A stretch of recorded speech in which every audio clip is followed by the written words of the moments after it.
Hello'. তো পুনৰ এবাৰ তোমালোকক ৱেলকাম জনাইছো আমাৰ এই প্লেটফৰ্ম এডুকেটিভ আছামলৈ এ নিউ এৰা টুৱাৰ্ডছ এডুকেশ্যন অফ আছাম। তো আজি আমি তোমালোকৰ বাবে লৈ আহিছো হাফ ইয়াৰলি চেলেবাছ 2025 ক্লাছ 12 ঠিক আছে 2025 2026 এইটো মনত থবা এইটো চেলেবাছ তোমালোকৰ একাডেমিক কেলেণ্ডাৰ মতে মই বনাই পিনি দিছো। তো এইটো হাফ ইয়াৰলি চেলেবাছ তোমালোকৰ একেই নহবও পাৰে কাৰণ ডিষ্ট্ৰিক্ট ৱাইজ বেলেগ বেলেগকে এক্সাম পাতে সব বেলেগ বেলেগ চেলেবাছ হ'ব পাৰে। তো গতিকে এটা কমন চেলেবাছ বুলি মই একাডেমিক কেলেণ্ডাৰৰ পৰা ওলাই মেলি এই চেলেবাছটো তোমালোকৰ আগত মই আগবঢ়াইছো ঠিক আছে। চোৱা এতিয়া ফিজিক্সৰ চোৱা ফিজিক্সত কি আহিব তোমাৰ complete book 1 plus dual nature atoms আৰু বুক 1 মানে তোমাৰ কি হয় ইলেক্ট্ৰিক চাৰ্জেছ এণ্ড ফিল্ডৰ পৰা ইলেক্ট্ৰমেগনেটিক ৱেভছৰ লৈকে তোমাৰ electric charges field electric potential current electricity moving charge magnetism magnetic matter electromagnetic induction alternating current আৰু ইলেক্ট্ৰমেগনেটিক ৱেভছ। তো তোমাৰ এই হৈছে তোমাৰ ফিজিক্সৰ কি হয় চেলেবাছ ঠিক আছে। কাৰোবাৰ যদি স্ক্ৰীনশ্বট ল'ব মন আছে লৈ লোৱা।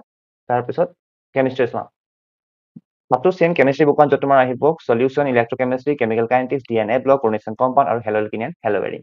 চেম এতিয়া আমি চাম বায়'লজিৰ কাৰণে চোৱা ইয়াত এটা কিন্তু মানে মই এটা দেখিলো কি কয় ৰিপ্ৰডাকশ্যন অৰ্গেনিজম যোনটো তোমাৰ অল্ড এনচিআৰটিত আছিলে হা কিন্তু এই নিউ এনচিআৰটিত নাই।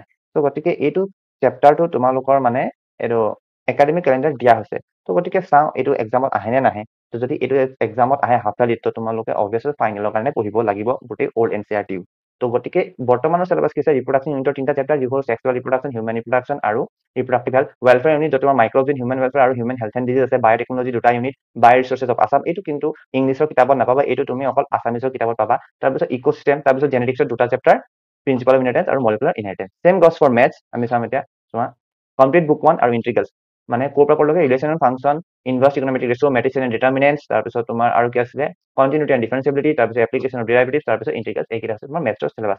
লাষ্টত তুমি ইংলিছৰ চেলেবাছটো চাই লোৱা মেমৰিজ অফ ছোটা চাহিব আৰু road side stand indigo lost spring tiger king keeping quiet mother at 66 memories of childhood going places enemy a thing of beauty grammar তোমাৰ tense voice narration notice poster advertisement preposition letter writing translation of sentence আৰু ইয়াত এটা তুমি ডিটাৰমিনাৰছো add কৰি দিব পাৰা।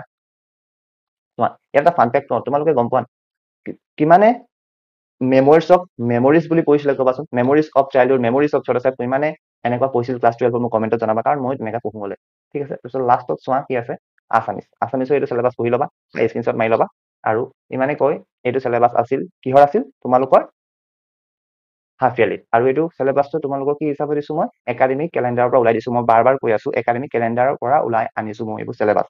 তোমালোকৰ district wise বেলেগ বেলেগকে চেলেবাছ দিব পাৰে কিন্তু যাতে তোমালোকে এটা প্ৰপাৰ এটা কমন চেলেবাছ এটা পোৱা সেইকাৰণে মই ভিডিঅ'টো বনাইছো ঠিক আছে। থেংক ইউ নমস্কাৰ।